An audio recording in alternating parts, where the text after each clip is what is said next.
In our today's lecture, we will be covering our new chapter, that is molecular radiobiology. And the topics that we will discuss are the irradiation of macromolecules and the effects of irradiating the macromolecules, that are main chain scission, cross-linking, point lesions, and we will also look at the synthesis of the macromolecules.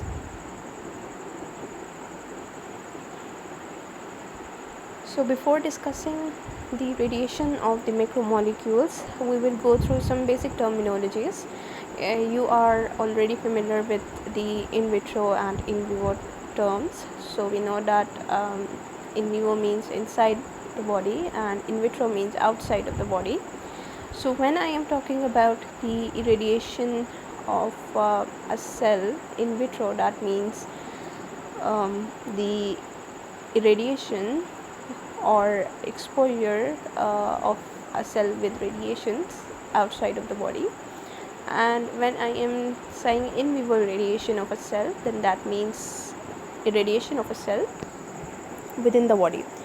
So after doing experiments on macromolecules, what we concluded that the radiosensitivity of the macromolecules is more in vivo or in their natural state as compared to in vitro state when we exposed our macromolecules outside of the body. So the macromolecules were found to be less radiosensitive outside of the body as compared to in vivo or in their natural state. So irradiation of the macromolecules in vitro is done within a solution during the experiment. So in vitro we will experiment on the macromolecules within a solution, and after doing that or after irradiating our macromolecules, we basically observed three major effects, and these are the main chain scission, cross-linking, and the point lesions. So first effect that we are going to discuss is the main chain scission, and the word scission means breakdown, or we can say cutting. So this is the mechanism or the effect in which a long molecule, or we can say that a macromolecule, will be broken down into smaller molecules. So this is our point one. Just remember that what basically is happening in this effect. Once a macromolecule is irradiated, then that macromolecule will be broken down into smaller molecules, and we are calling it the main chain scission. And it has effect on the viscosity of the solution as well. As I have told you earlier, that we are basically experimenting on our macromolecules within a solution. So the viscosity of the solution will be reduced due to the main chain scission, and the measurements of viscosity determine the degree of main chain scission.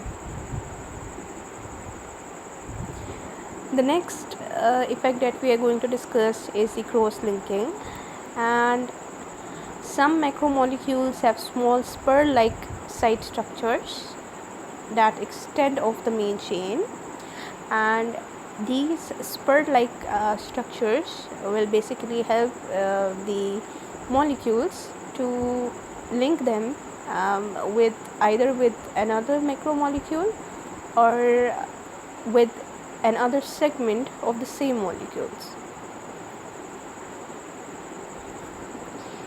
So this is the process that is called cross-linking. These side structures can behave as though they had a sticky substance on the end, and they attach to a neighboring macromolecule or to another segment of the same molecule. So this process is called the cross-linking, and the effect on viscosity of the cross-linking would be that it will increase the viscosity of macromolecule, because there is a linking between the molecules, and definitely due to increased bonding, the viscosity will also be increased.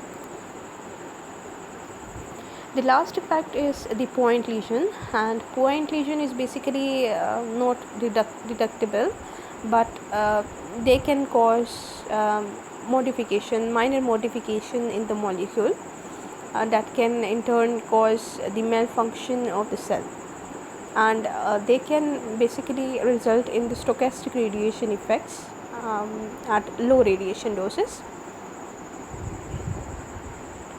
And another important point is that these all three effects, according to the laboratory experiments, they are reversible through the intracellular repair and recovery that we have already discussed earlier.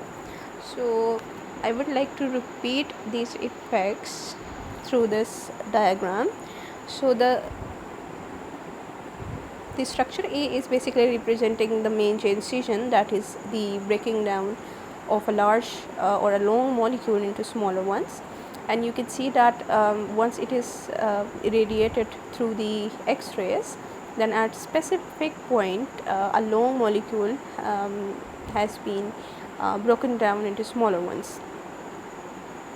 In the structure B, you can see the spur-like structures arising from the sides of the substance, and basically they are helping these structures to make a bond with other macromolecules, or we can say with the other neighboring macromolecule, or to the another segment of the same molecule.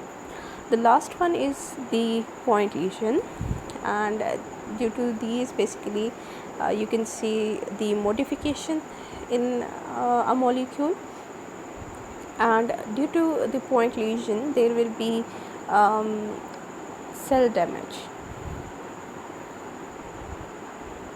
So this penguin is very important, that at low radiation doses, point lesions are considered to be the cellular radiation damage that results in the stochastic radiation effects observed at the whole body level. Next, we are going to discuss about the macromolecular synthesis, and you are already familiar with the two processes that are the catabolism and anabolism.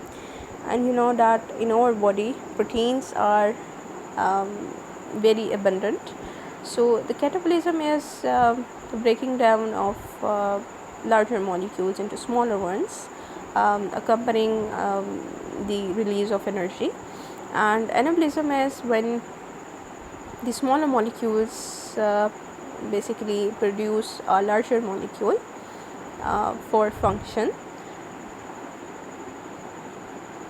So the one example is the synthesis of protein, and we will discuss it through this diagram. You can see how the protein is formed. You may already know about it. So the protein is formed through the translation of the genetic code that is being transferred to the transfer RNA from the messenger RNA.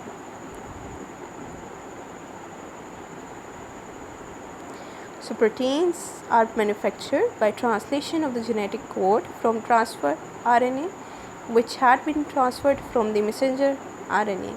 The information carried by the messenger RNA was in turn transcribed from the DNA. Radiation damage to the macromolecules, or we can say that protein, is less as compared to the damage to the DNA, because protein is very abundant, so they are less radiosensitive as compared to the DNA. DNA is the most radiosensitive molecule. This is very important. And now we will talk about the synthesis of the DNA.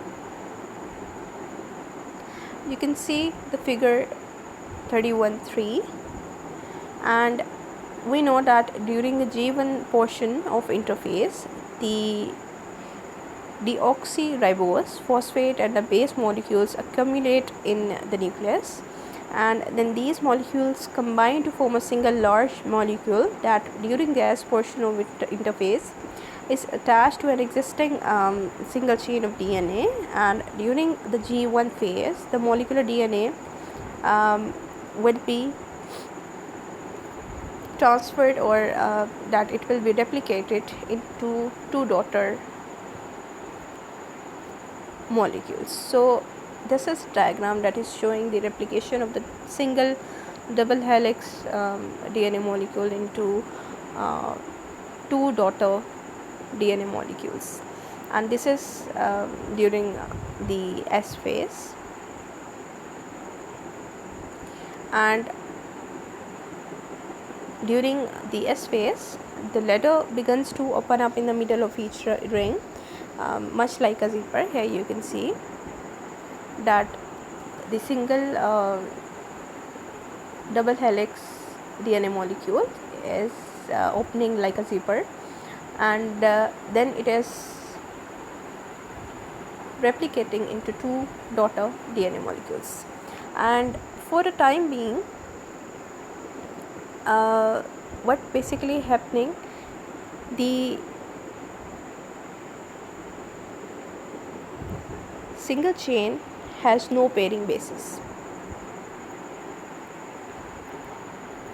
You can see here, when the single parent DNA molecule is opening like a zipper, it does not have pairing basis for a very short time, and this state does not stay for a long time,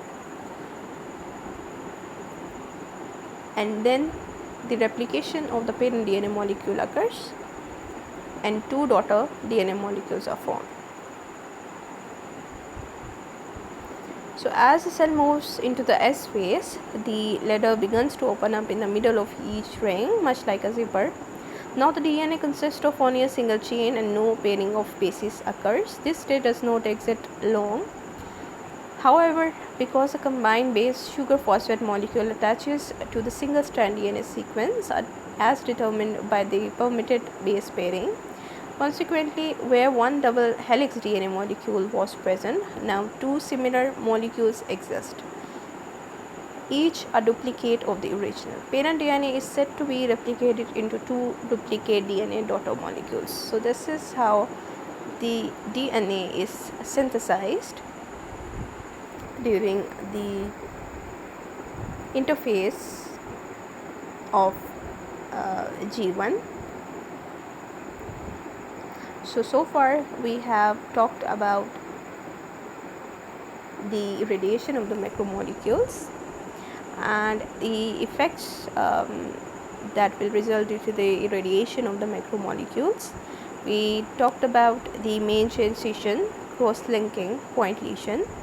Then we talked about the synthesis of the macromolecule, and we look at the synthesis of the protein, how it is formed, and then we studied that the protein is less radiosensitive as compared to the DNA because it is more abundant. Then we talk about the synthesis of DNA. The next topic we have is the radiation effects on the DNA, and remember that the effect on the DNA is the damage to the DNA is more severe than any damage to the molecule. So we will be ending our lecture till this topic, and we will discuss about the radiation effects on the DNA and radiolysis in our next lecture. That's all for today. If you have any question, any query regarding this topic, then you can ask. Thank you so much.